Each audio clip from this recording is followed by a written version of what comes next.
So it's been 7 days, just one injection, and I've had some surprising results so far.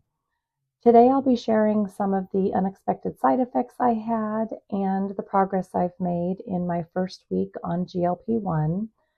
I'll also be sharing my initial body measurements, some pictures, and my blood work results, as well as some surprising challenges that I didn't expect. If you're on a similar journey, or if you're just curious about this medication and you're thinking about getting started on your own journey, then please stick around because I have a lot to cover here and I think you'll find it helpful. So let's get started.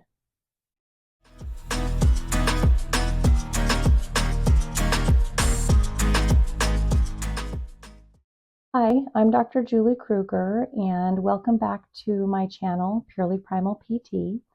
If you're new here, just a little about me. I'm a licensed physical therapist and a certified health coach.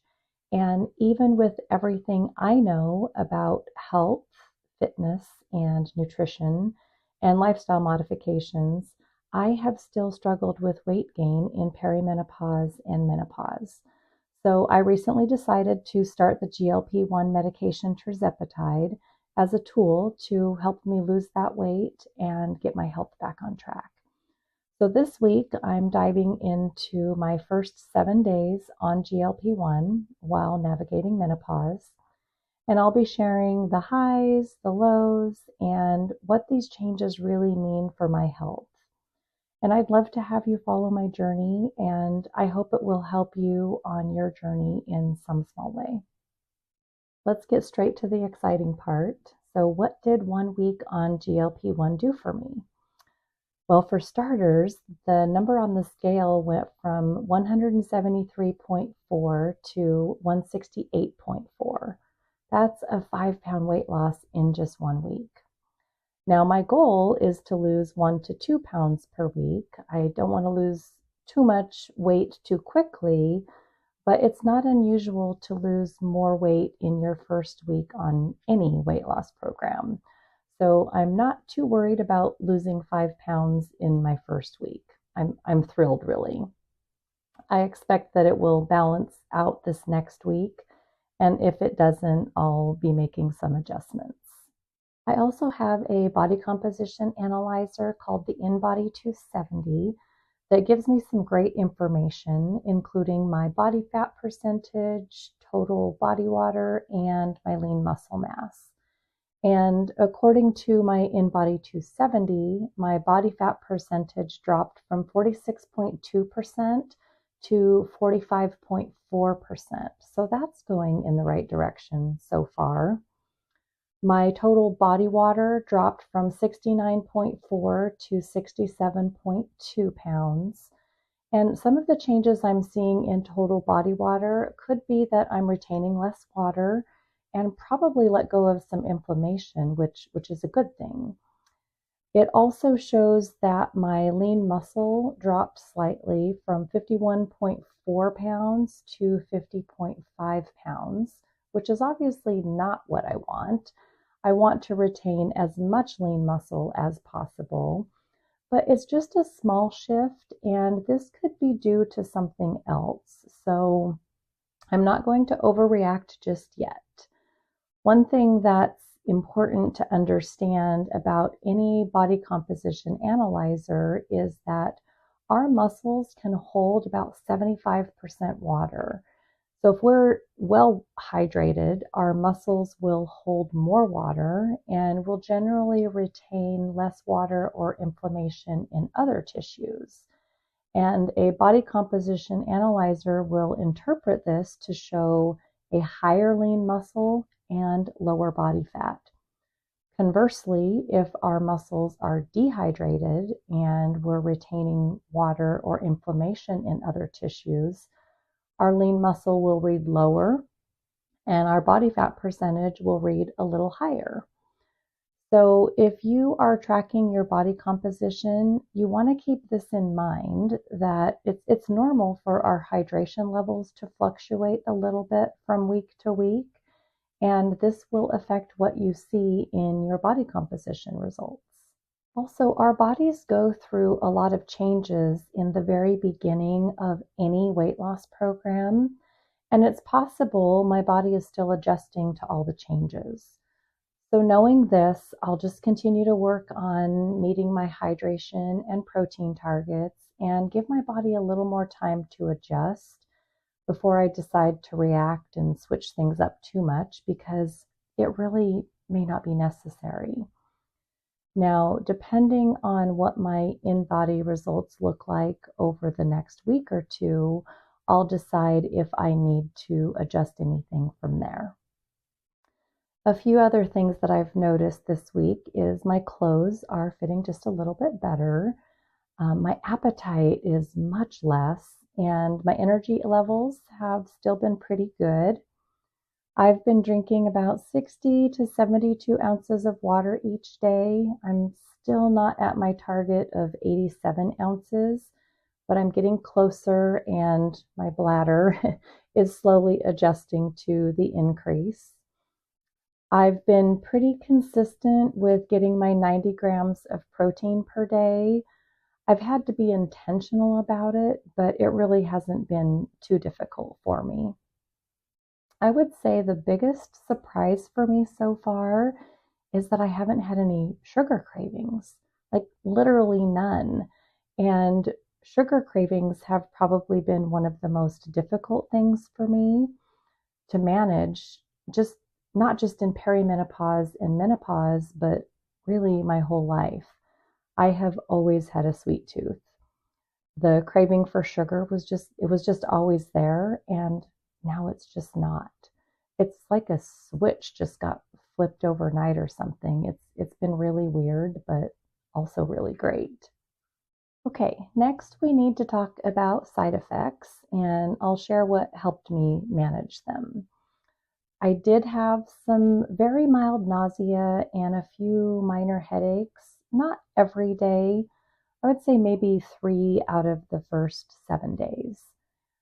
All I had to do was just drink some water or eat a small snack, and the symptoms resolved pretty quickly. The other side effect I experienced was some mild constipation, which is very common with these GLP-1 medications, because these medications slow down your gastric emptying. So it's important to keep track of how often you poop and keep your bowels moving. My naturopath wants to make sure I'm pooping at least once a day, and I had a couple of days without a bowel movement. So I started taking 300 milligrams of magnesium citrate before bed to help keep things moving. And so far that has done the trick. But as my tirzepatide dosage increases over time, I still may need to adjust the magnesium dosage or work with my naturopath on an alternative solution if needed. But for now, I think we're good. Now, if you're worried about any other potential risks or complications or the side effects of these GLP-1 medications, I promise you, you are not alone. I was worried about that too. And I covered all of that in depth in my very first video as I was just getting started on GLP-1. And I'll be sure to put a link to that video in the description below in case you want to check it out after this. At the start of this journey, it was important to me to measure my progress in multiple ways, not just by weight or by the number on the scale. We talked about body composition earlier, but I'll also be tracking my progress with detailed body measurements and progress pictures. I'll also be keeping tabs on some other health markers with blood tests, because my weight loss journey with GLP-1 in menopause is about so much more. It's about being healthier both inside and out. Now, if you watched my first video about getting started, you know that I did not get my body measurements on day one, and I promised to share them here. So the body measurements I will be tracking include my neck, chest, biceps, waist, hips, thigh, and my calf. Then I'll use the total of all of these points to track how many total inches I lose over the course of my journey. So my starting body measurements total is 239.5 inches. And my plan is to take body measurements about every 4 weeks, since I don't expect a much change on a week-to-week basis if I'm just losing 1 to 2 pounds a week. When I was taking my starting measurements, I decided to get a few starting pictures. Well, taking starting pictures can be hard. I think it's important to be able to look back and see how far you've come. I have never shared pictures like these on social media, but I'm not going to hide anything from you here. I'm going to be real and 100% transparent throughout my entire journey, pictures and all. Now, my plan is to take progress pictures every 8 weeks to give it enough time to really see some changes. Obviously, you don't need to share your own pictures on social media, but take them. I really think you'll be glad you did. Real quick, I just want to go over a few things that came up in my recent blood work that I'll be working on with my naturopath. First of all, my glucose levels and A1C levels were in a healthy range. My thyroid, sodium, potassium, calcium levels, those all looked good. My cholesterol and triglyceride levels were a little higher than my previous lab results, but my previous labs were fasting and my current labs were not fasting. So we expected them to be a little higher, but they were still within a healthy fasting range, which is good. Yes, I was a little worried how my glucose, cholesterol, and triglyceride levels would look, since I had been a little off track with my health habits for a little while. The only things that were of concern with my blood work is that my iron and my B12 levels were low. So my naturopath gave me a B12 injection and started me on an iron supplement to help bring my levels back up. Her thought was that if my diet had been less than stellar, I may not have been getting enough in my diet, or my gut may not have been absorbing the nutrients very well. So with some supplementation and improved diet, we expect these will return to normal relatively quickly. My blood serum creatinine levels were also a little low, but still technically within normal range. Low creatinine levels in menopause can be due to reduced creatine production in the body and or a loss of lean muscle that is common in menopause.